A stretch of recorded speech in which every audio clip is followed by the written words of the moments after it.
Well, good morning. My name is Klarissa Peña. I'm the city councilor. I serve District 3. That's everything south of Central, west of the river, and the incorporated areas of the city of Albuquerque. I'm so happy to be here the day after Thanksgiving, after giving grace and thanks for everything that we have. You know, it's so awesome that we're here today to honor some young women who are no longer with us and an unborn child, and to remember that we always have to keep their memories alive. And I just first want to give some recognition to Director Simon. You know, he came to me, as you all know, we worked really long and diligently to get this project completed with the help and support of the family members who selected the design, the trees, the bushes, how it was going to look.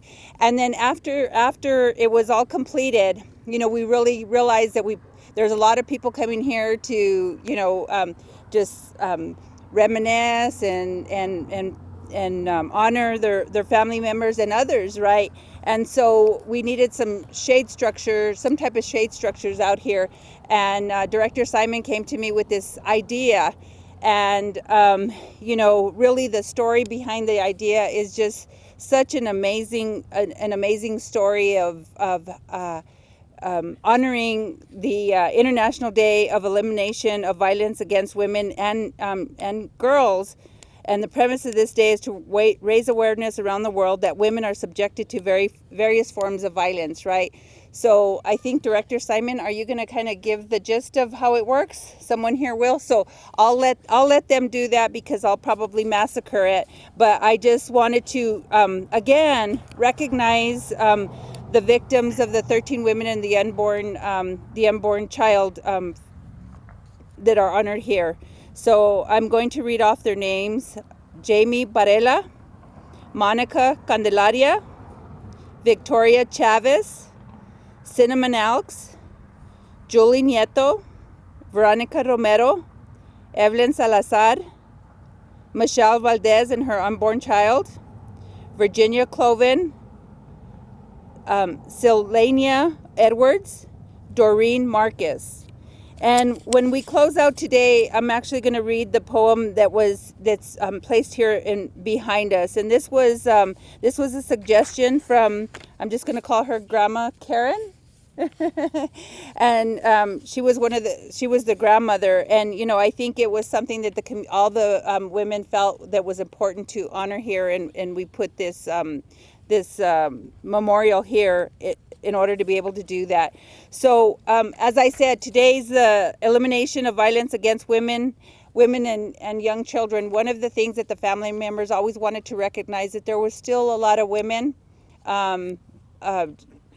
Indigenous women, who are still either missing or are struggling through some of the various societal issues that we have.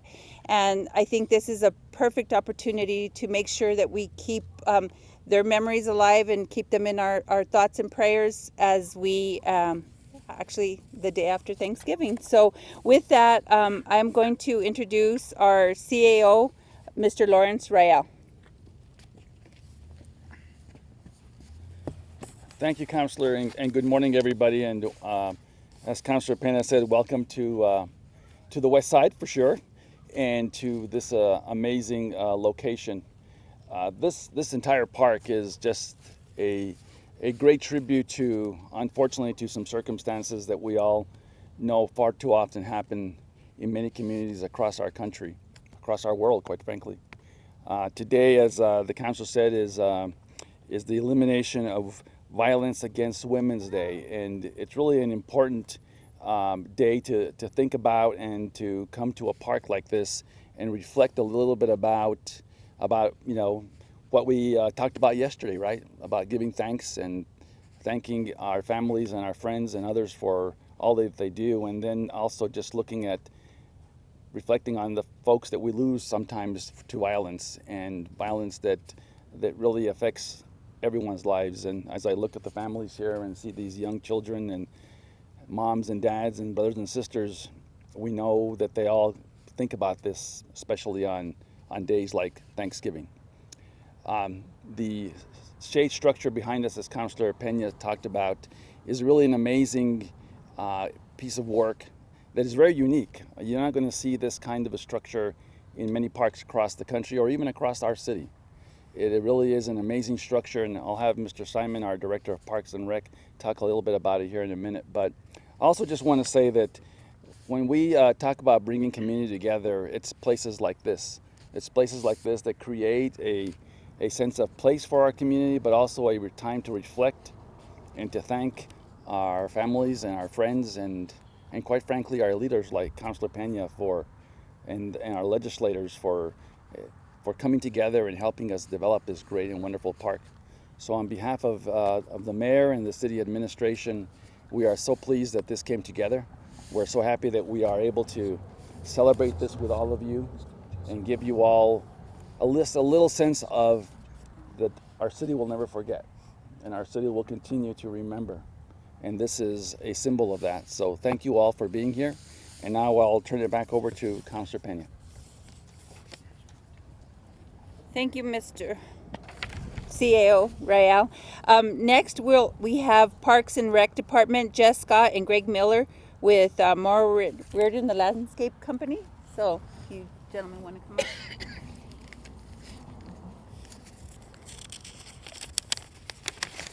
Good morning. Following the completion of phase 1 of this project in 2017, there was discussions that more needed to be done in this park. Together with the help of Councilor Peña, our Parks Department, and state legislative grant funding, we came up with the money to do this second phase. We had some great partners in this. We had landscape architects from MRWM Landscape Architects, led by Greg Miller. We had a very talented contractor team led by Lee Landscapes and the fabricators at Passetti Steel that did the amazing structures behind us. Parks are important. The benefits of parks are well known for the development of physical and mental acuity in children, making memories for children's birthday parties and soccer games. But this park will serve a lesser known function. The goal of this park is to provide healing and closure and to promote awareness of issues of violence against women. It is our hope that not only will it bring awareness to this difficult issue today, but every year and every day in the future. To tell us more about the design, I'd like to introduce Greg Miller from MRWM Landscape Architects. And thank you. It's really been our honor to be able to work on this project. There's projects that come along and some that strike a very deep meaning in what we do as landscape architects. One of the things that with meeting with the families and working with the city throughout this whole process, we really came to the idea that this plaza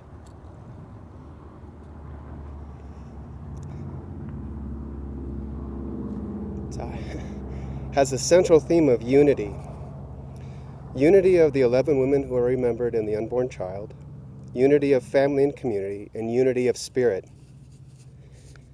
And as people have mentioned before, today has a very special meaning. So to acknowledge unity of the women, the plaza in the middle is concentric ovals that draw closer together, bringing the 11 women and the unborn child together. The radiating joint pattern reaches back out to the individual names. You'll see that those lines point directly to those names. For the unity of family, this becomes a place for gathering and quiet reflection, where people can feel the comfort under the shade of the 11 structures.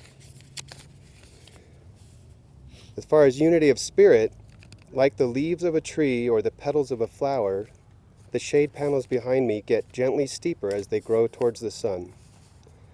The perforated panels sparkle in the sun and allow some of the sunlight to shine through. And starting today at midday,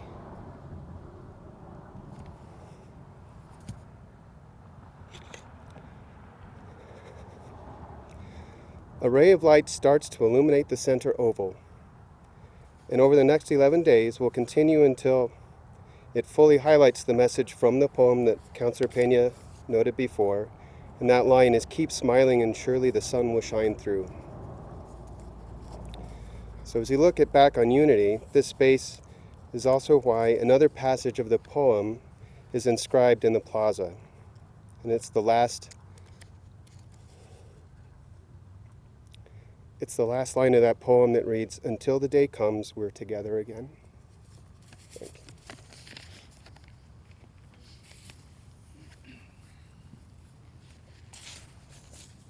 Thank you, Greg. As you can see, this has deep meaning for so many of us. You know, I know the family members who have waited so long for this park to be constructed, and then to design it, and then to actually work on the park to get done, and then to kind of see this coming. It's just been a lot of people who have been consistently working on this project, and it has such a deep, heartfelt meaning. So I really appreciate your words, Greg. Next, we have APD Chief Medina and Kyle Hardstock.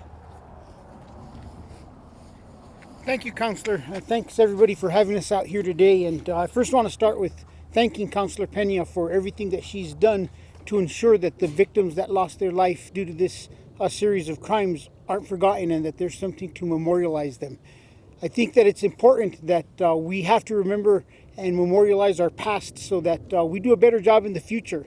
And with that, I want to thank Mayor Keller for his reinvestment in our investigative divisions.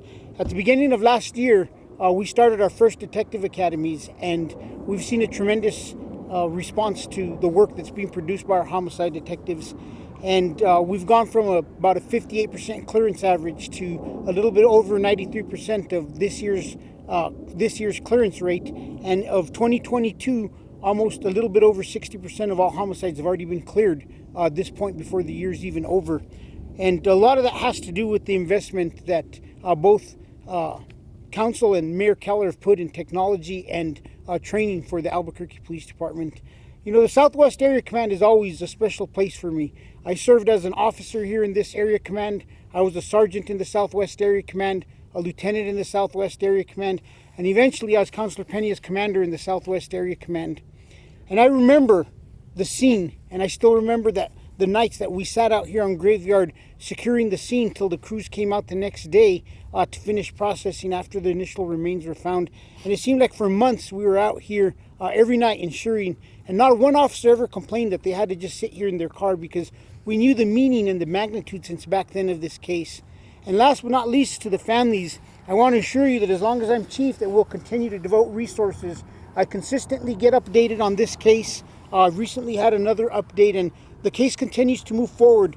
We have 3 people assigned working on 3 different suspects on this case at this point in time, and we're hoping that eventually someday we could get resolution. We know that there's new technology. We're investing in some of that new technology, and there are new things that have come about that we didn't have years ago to be able to help us try to solve this case. And no stone will be left unturned. We'll continue to work as diligently and as hard as we can to see if we can't bring justice to all the families, and hopefully someday we'll be able to do that. And I ask you not to give up hope. In August of 2021, there was a close individual that I grew up with that was murdered 33 years prior, Althea Oakley. And in August of 2021, I was able to drive to Taos, New Mexico, and inform the parents that we had solved that case. So we're always looking to solve cases. We continue to have resources dedicated to this. And if you ever have any questions, you can reach out to myself or Deputy Commander Kyle Hardstock, as he is one of the instrumental people working to move this case forward. And with that, I want to thank everybody once again for being here today. Thank you.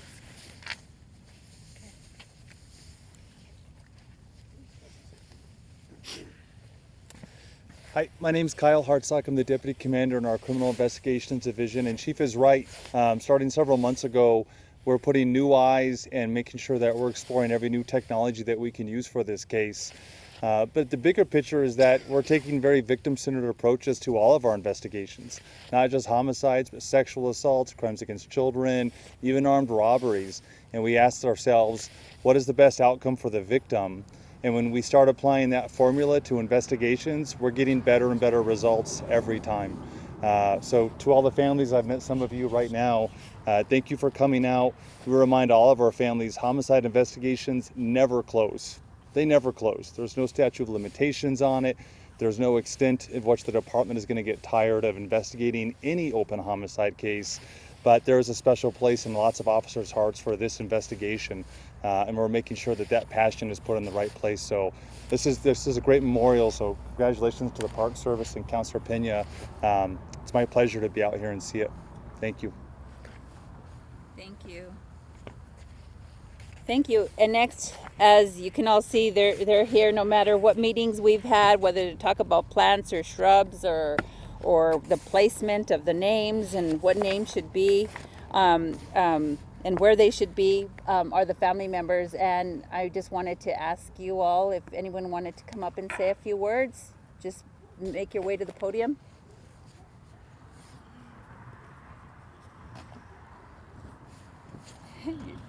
Yeah.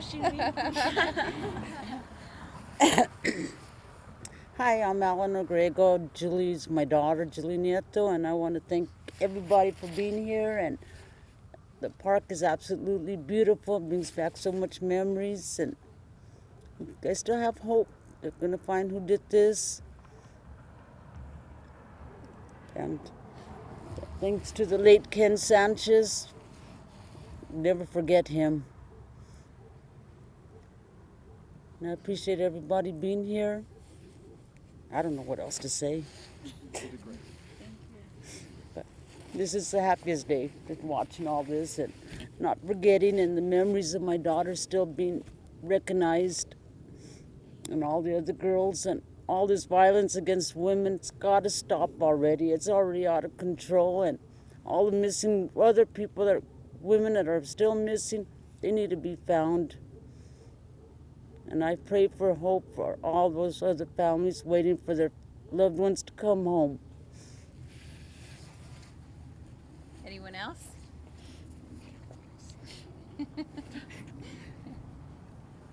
Hi, I'm Angelica Garcia. Michelle Archuleta was my mom. I just want to say thank you all. You never, ever forget about us, and I love that. Sorry, I'm really nervous. I don't do this. If my grandpa Dan was here, rest in peace, he helped us a lot with this park. He never gave up. And if he was here, he would definitely be proud of what came of what we started, and it's almost done, and he would be very, very proud. So I want to speak for him and say thank you from all of us. Anyone else? No? Okay, well, thank you. Yes, and if you all remember the news back in the day, Dan was always the advocate. He would not let this go without making sure that he was heard, and the voices of all these women, not only his granddaughter, but all these women were heard. So with that, I don't see that we've had any other family members who have arrived. So I'll go ahead and read the poem that's right here behind us, and it actually connects to the tribute that's behind me. So, a limb has fallen from the tree. I keep hearing a voice that says, grieve not for me, remember the best times, the laughter, the song, the good life I lived while I was strong.